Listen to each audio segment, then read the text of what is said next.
اپنی زندگیوں سے ہاتھ دھو بیٹھے ہیں۔ میں نے کہا آئی جی سندھ کو 4 دن کے لیے میری کوارڈینیشن میں دے دیں، اگر 5ویں دن کوئی بھی بڑا حادثہ یا اسٹریٹ کرائم ہوتا ہے تو اس کی ذمہ داری میری ہوگی۔ ان کا کہنا تھا کہ میں نے کہا کہ ایم ڈی واٹر بورڈ کو میری کوارڈینیشن میں دیں، انہیں با اختیار کر دیں۔ ایک ہائیڈرنٹ والا 20 سے 40 لاکھ روپے روز کما رہا ہے۔ یہ مافیا بہت ہی مضبوط ہے جن کو ہائیڈرنٹ کے لائسنس ملے ہوئے ہیں۔ خبر شامل کرتے ہیں اور آپ کو بتائیں national electric power regulatory authority NEPRA نے بجلی کی قیمت میں اضافے کی منظوری دے دی۔ نیپرا نے سہ ماہی ایڈجسٹمنٹ کی مد میں بجلی ₹1.24 فی یونٹ مہنگی کی ہے، جس کا نوٹیفیکیشن بھی باقاعدہ طور پر جاری کر دیا گیا ہے۔ نیپرا کی جانب سے جاری کردہ نوٹیفیکیشن کے مطابق سہ ماہی ایڈجسٹمنٹ کے تحت بجلی کی قیمتوں میں اضافے کا اطلاق جولائی، اگست اور ستمبر کے بلز پر ہوگا، تاہم کہ الیکٹرک صارفین پر اس کا اطلاق نہیں ہوگا۔ نیپرا نے گزشتہ ہفتے بجلی کی قیمتوں میں اضافے کی منظوری دی تھی اور بجلی کی قیمتوں میں اضافے سے صارفین پر 46 ارب 53 کروڑ روپے کا بوجھ پڑے گا۔ سابق وزیر اعظم شاہد خاقان عباسی اسلام آباد میں ایل این جی ریفرنس کی سماعت کے بعد واپس روانہ ہونے لگے تو صحافی کے سوال پر انہوں نے دلچسپ جواب دے دیا۔ شاہد خاقان عباسی جب واپس جانے لگے تو صحافی نے پوچھ لیا کہ کہاں جا رہے ہیں، جس پر شاہد خاقان عباسی نے جواب دیا کہ بالٹی گھر میں رہ گئی ہے، وہ لینے جا رہا ہوں۔ خیال رہے کہ چیئرمین پاکستان تحریک انصاف عمران خان عدالتوں میں پیشی کے دوران منہ چھپا کر پیش ہوتے رہے ہیں، جس پر انہیں کافی تنقید کا نشانہ بنایا جاتا رہا ہے۔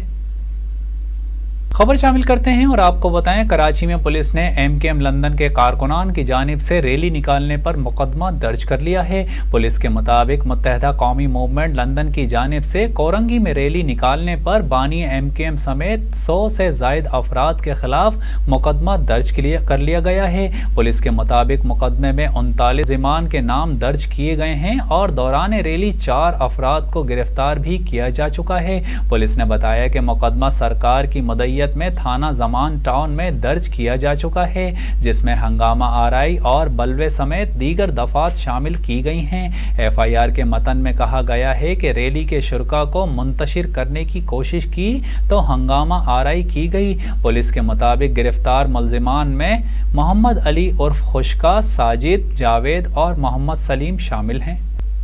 نیب نے سابق وزیر اعلیٰ پنجاب عثمان بزدار کو گرفتار کرنے کا فیصلہ کر لیا۔ میڈیا رپورٹس کے مطابق نیب لاہور نے پنجاب کے سابق وزیر اعلیٰ عثمان بزدار کی گرفتاری کے لیے چیئرمین نیب سے وارنٹ جاری کرنے کی استدعا کی ہے۔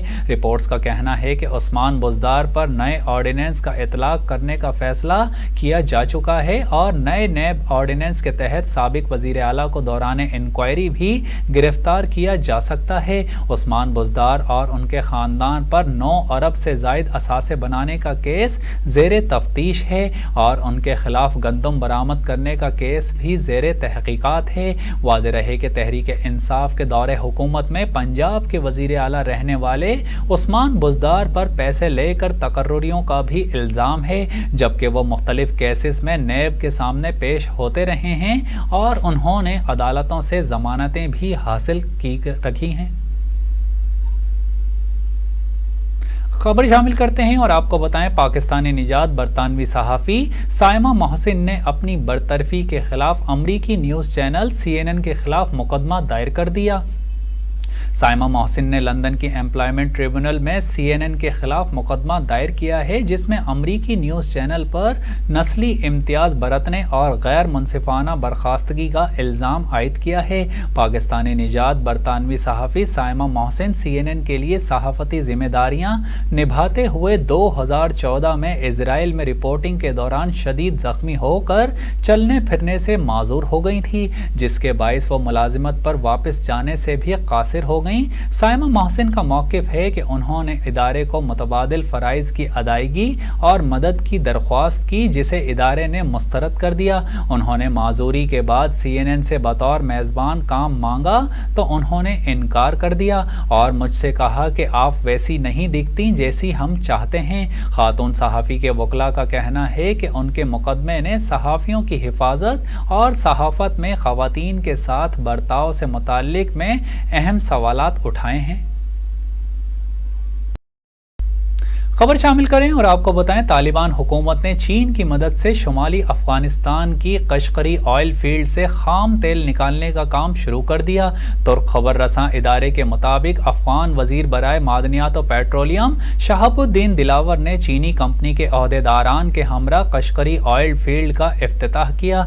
چینی کمپنی کے تعاون سے صوبہ سرپل کے قشقری آئل فیلڈ سے تیل نکالنے کا آغاز ہو گیا۔ افغان وزارت برائے پیٹرولیم اور معدنیات ایک بیان میں کہا ہے کہ قشقری آئل فیلڈ کے 10 میں سے 9 کنووں سے روزانہ تقریباً 200 ٹن خام تیل نکالا جا رہا ہے۔ حکام کو امید ہے کہ تیل کی یہ پیداوار آئندہ دنوں میں 1000 ٹن یومیہ تک جا سکتی ہے۔ اس موقع پر افغان وزیر برائے معدنیات و پیٹرولیم شہاب الدین دلاور کا کہنا تھا کہ ہماری ترجیح ہے کہ اس منصوبے سے مقامی لوگوں کو روزگار ملے اور علاقے میں ترقیاتی کام کیے جائیں۔ ملک میں موجود معدنیات ہمارے اہم معاشی وسائل ہیں۔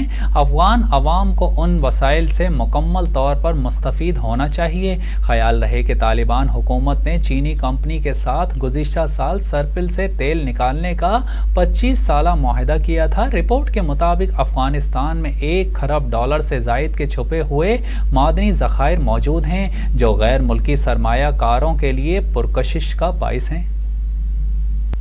خبر شامل کریں اور آپ کو بتائیں امارات میں ایشیائی باشندے کو دولت کی نمائش اور بھاشن بازی مہنگی پڑ گئی۔ ایشیائی باشندے نے کاروں کے ایک شو روم میں اپنی دولت کی نمائش کروائی اور خود کو امیر ترین شخصیت کے طور پر ظاہر کیا۔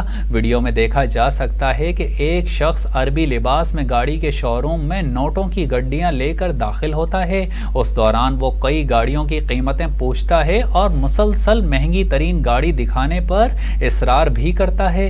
اس شخص نے کسی کو جوس پینے کے لیے تو کسی کو بطور ٹپ نوٹوں کی گڈیاں بھی دیں، جبکہ اس نے متکبرانہ ویڈیو سوشل میڈیا پر اپلوڈ بھی کی تھی۔ حکام نے اماراتی سائبر قوانین کے تحت ایشیائی باشندے کو گرفتار کر لیا اور جس شو روم میں ویڈیو ریکارڈ کی گئی اس کے مالک کو بھی طلب کر لیا گیا ہے۔ اور اب ایک نظر فیض اسپورٹس پر۔ سعودی عرب کے شہر ریاض میں جاری ای اسپورٹس اور گیمنگ فیسٹیول میں پاکستانی گیمرز نے تاریخ رقم کر دی۔ پاکستان نے فائنڈنگ ٹیکن کے گیم ٹیکن 7 کے نیشنز کپ میں جنوبی کوریا کو شکست دے کر فائنل جیت لیا۔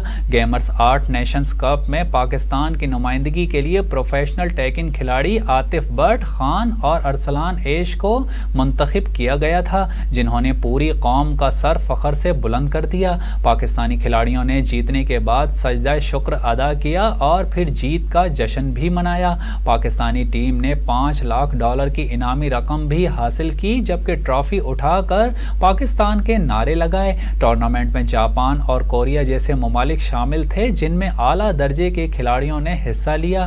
ٹورنامنٹ میں سخت ترین مقابلے ہوئے۔ کوریا کے خلاف 0-3 سے فتح کے بعد پاکستان گرینڈ فائنل میں پہنچی۔ ملک کے تینوں کھلاڑیوں نے اس وقت تک ٹورنامنٹ میں اچھی کارکردگی کا مظاہرہ کیا تھا اور وہ فائنل جیتنے کے لیے فیورٹ تھے۔ ٹیم کو فائنل میں کوریا کے زبردست کھلاڑیوں کا سامنا کرنا پڑا اور وہ ایک بار پھر جیتنے میں کامیاب ہوئے۔